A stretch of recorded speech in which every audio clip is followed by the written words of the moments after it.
So actually, one of your ex-coaches I met the other day, and he does skills.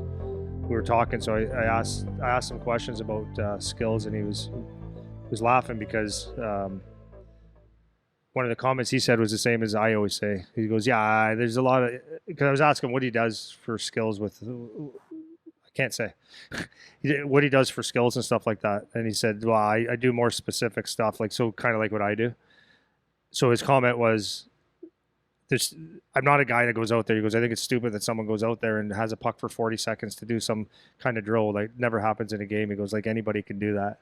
Yeah. And it was like very apparent because I was telling you last week, like I took some of my newer groups and I really honed in on the skills the last couple of weeks.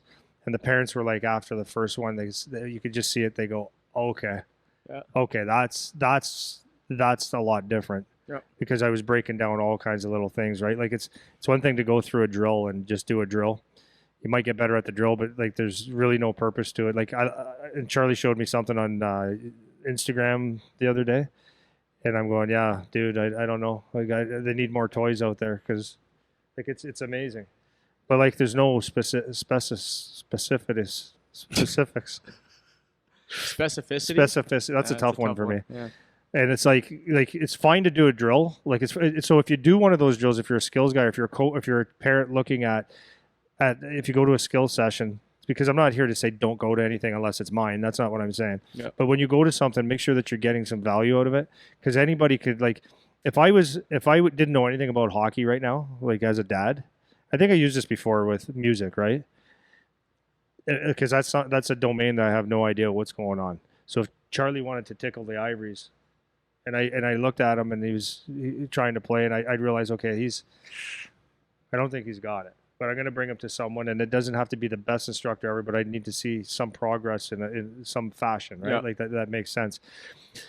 So if I was a parent that didn't know anything about hockey, and everyone said, "Oh, you have to go to a skills camp," I would look and I'd look at the ice, like, because I think I would have that objectivity to look and say, well, what are they actually learning? Because there's something that if you're paying for it, you should learn.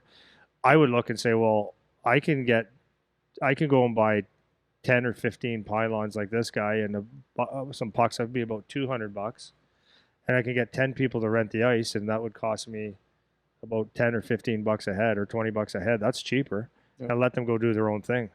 So if you're going to a skill development session and there's not actual teaching, then it's a waste of time. Like there should be, and even if you're not a good teacher, it should be like specific things that you should do in a drill. Like, for example, let's just say you are just going through cones, and it's like if you're using stick handling moves, like at least show why you're doing it and where it applies in a game. Yeah. And then give some specific direction at the end of the drill. Let's say when it goes to shooting, like I want you to move your feet quick and snap the puck off quickly, not just lackadaisically. So you're building some habits. That's the key, though, is that circling back to where do you do this in the game? Like that is what. Mm-hmm. That's where all the frustration comes in. Like even with because we got some of the toys and shit out here, and when we're watching some of the stuff, it's like it looks cute and it looks cool to be able to zip through really smooth all the cones and the pep stuff that we have or whatever. But then it's like, okay, but in an actual game, can you do any of this shit? Right. Like you talked the other week, we were talking about like the 10 and 2 turn and all this like toe drag stuff. Now, eh? Those eagle turns. Well, yeah, you use them once in a while. Yeah, once. Yeah. Well, and that's what I mean. And this is why you see some guys that you play against that you might look at them in a practice or in a skill session and be like, man, they don't look like they're very good. But then on the ice, they find open ice and score.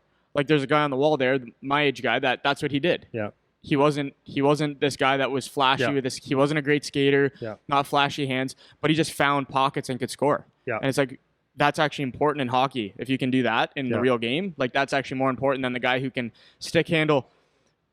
Yeah, for sure. Yeah, that's exactly right. Yeah. And in case you didn't hear it, Owen just said, he goes, and there's the opposite of guys that are amazing at skill sessions, but they can't play at all. Exactly. And that's what, with all this stuff that you're watching on the ice, and parents, when you're taking your kids you're paying someone to train your kid. It's like, actually, like critically watch. We've talked about this so many times. It's like, what are they getting out of this? And the goal, if they need to get better at stick handling or they need to get better at skating or whatever, that's fine. But at the end of the day, they need to be able to apply what they're doing into a game. And if you're not seeing that, And it's like, what are we doing out here? Yeah. What's the point of what we're doing out here? And you see, I've seen that, and I was kind of like that too. I was really skilled in stuff in the off ice or in the practice sessions. I was skilled, like I had good hands, I could do all that stuff. Yeah. And then in the game, like there was just elements I didn't have when I was playing, and that's speaks directly to that. It doesn't necessarily relate. If you're really good at stick handling, like that's cool, but you got to do it in an actual game. Like where does it apply in a game? And that's the whole teaching part. That is the art that you're talking about. So one of the arts that I teach also is like, okay, yeah, getting hyper specific on things is important, like as a teacher. So I mean, we could go on 20 different tangents here, but it's okay. So when you're doing your skill, when you are getting skill development, make sure that it's worth a nickel, right? You're getting something out of it. And it's like just the other day I did one and I didn't like, no, I didn't. I can't say I didn't like what they were doing, but I saw a whole bunch of gaps in several people. So I took the drill, which was specific. I pulled everyone in and I went through the movements one step at a time. And then kids, it's funny because kids and people in general will want to get ahead of the game because I had, I think 22 or 25 guys out there. So as I was teaching it, I said, okay, I want you to do it with me. So I was saying, okay, handle it. Okay, load this leg. So guys would load and then they'd start moving and then I snap, right? But I don't snap like I didn't kill anyone.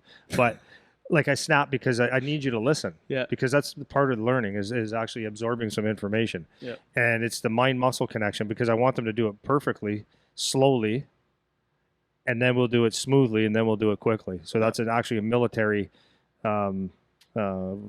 phrase that actually makes sense is slow, smooth, fast.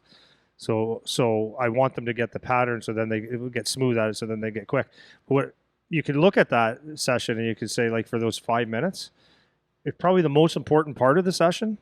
But I think a lot of people, if they were looking at it, they would say it's the least important because you're not moving fast enough. Yeah, exactly. So breaking it down and stuff like that to do correct movements and actually feeling what that movement should feel like and how your hips should sink in and how your head should tilt and how you should drive the puck out wide. It's probably the least.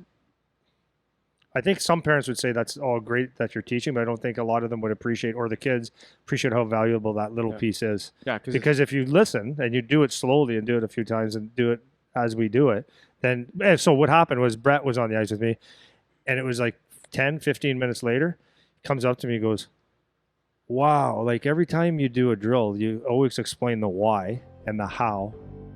And he goes, and then you do what you just did. And then it's always 10 or 15 minutes later, they're way better and the intensity's way up. I go, yeah, because you give them confidence, you give them a purpose. You can't just go out there and run a freaking drill.